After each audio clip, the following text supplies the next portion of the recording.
नमस्कार। आज supreme court का जो फैसला आया कि कांवड़ यात्रा पर जो रेहड़ी पटरी वाले हैं अपना पहचान पत्र, अपना आधार कार्ड लगाएं और इसके लिए संविधान के तहत कई एक्ट बनाए गए हैं। रेहड़ी पटरी एक्ट है। इसके बाद आपको उपभोक्ता फोरम में उपभोक्ताओं के लिए संरक्षण है और खाद्य अधिनियम में जो भी रजिस्ट्रेशन होते हैं सेल टैक्स के अनुसार उनमें उनकी डिटेल डिस्प्ले करने का प्रोविज़न है। ये सब संविधान के दायरे में है। अगर संविधान में प्रोविज़न है तो संविधान के दिए हुए जितने भी नियम कानून हैं उनके अनुसार अगर कार्य हो रहा है तो उसका विरोध क्यों? अगर विरोध है तो वो केवल हिंदुओं का विरोध है या संविधान का विरोध है? संविधान खतरे में कहाँ से है ये देखा जाए। इसी तरीके से आज चुनाव आयोग का जो वोटर लिस्ट का सत्यापन कहिए बिहार में हो रहा है, बंगाल में हो रहा है, उस पर भी संसद से बहिष्कार। भारत का नागरिक हो वोट दे, इसके अलावा अगर कोई घुसपैठिया है, विदेशी है, अनऑथराइज्ड पर्सन है, उसको वोट देने के अधिकार के लिए विपक्ष क्यों हंगामा करता है? क्या इस संविधान के दायरे में है? अब लगता है संविधान जो है वो कहीं न कहीं उन लोगों से खतरे में है जो संविधान के तहत दिए गए प्रोविज़नों का पालन नहीं करना चाहते। वो कोई भी हो, चाहे पार्टी हो, नेता हो या व्यक्ति हो। तो अब आप देखें पार्लियामेंट के बाहर जिस तरीके से हर एक चीज़ का विरोध हो रहा है, पार्लियामेंट में कोई बैठ नहीं रहा है, तो क्या देश की जो संस्थाएं हैं, संवैधानिक संस्थाएं हैं, वो अपने काम को बंद कर दें?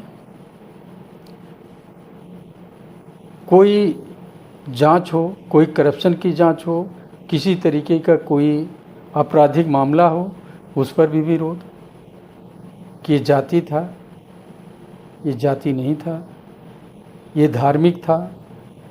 तो इस तरीके के विरोध का मतलब क्या रह गया है? मतलब तो फिर ख़त्म है कि आप न सुप्रीम कोर्ट मानना चाहते हैं, न संविधान के दिए गए प्रोविज़न को मानना चाहते हैं और न आप पार्लियामेंट में बैठना चाहते हैं, न बहस करना चाहते हैं। तो ऐसा विपक्ष क्या करना चाहता है, देश में अपना कौन सा योगदान देना चाहता है, इसको तो इन्हें स्पष्ट करना चाहिए जनता के बीच में और पार्लियामेंट में भी स्पष्ट करना चाहिए कि वो वोटर लिस्ट में दी गई व्यवस्थाओं का पालन क्यों नहीं करना चाहते। ज़बरदस्ती की नहीं, तर्कसंगत।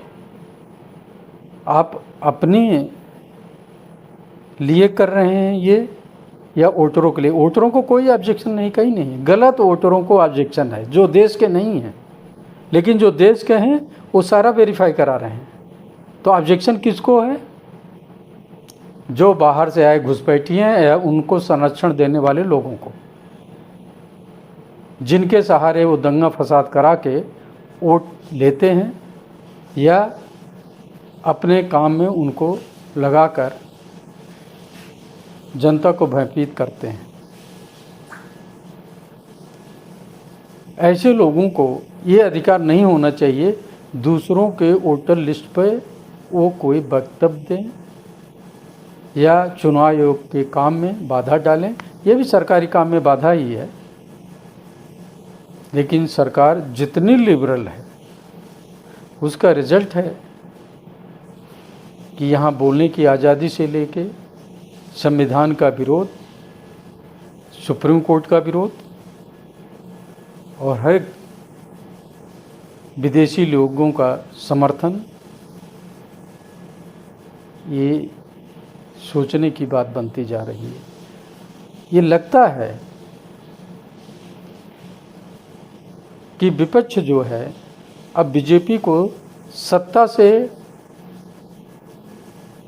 हटाने के लिए नहीं लालायित है, बल्कि वो खुद सत्ता से दूर रहने के लिए ये सारे हथकंडे अपना रहे हैं। क्योंकि जनता का विश्वास उठता जा रहा है, वो काम करें जिसमें जनता का विश्वास हो। तो बीजेपी सत्ता में रहना चाहती है और ये सत्ता में जाना नहीं चाहते, तो शासन परिवर्तन कैसे होगा, ये तो सोचने की बात हो गई। तो हर एक पार्टी केवल संविधान के दायरे में रह के अपने विरोध को अगर प्रकट करती है, जनता वो सम्मान करेगी, लोग सम्मान करेंगे और दूसरी पार्टियां भी उसको मानने के लिए और सरकार की संस्थाएं भी मानने के लिए, जो संवैधानिक हैं, वैधानिक संस्थाएं हैं, उन सबको मानने के लिए बाध्य होना पड़ेगा। लेकिन रोज़ आए दिन इस तरीके के हंगामे करना सुप्रीम कोर्ट के डिसीजन के ऊपर भी, तो ये अब शोभा नहीं देता और इस पे पूर्ण विराम लगना चाहिए। लगाने के लिए सरकार क्या काम करेगी उस पर उसको सोचना चाहिए। न्यूज़ में बने रहने के लिए उल्टे सीधे वक्तव्य देकर रहना चाहते हैं तो ये अलग बात है। यदि देश के लिए काम करना चाहते हैं तो अपनी शैली को बदलने, जनता जिससे उनको सुने, समझे और कुछ सोचे। नमस्कार, धन्यवाद।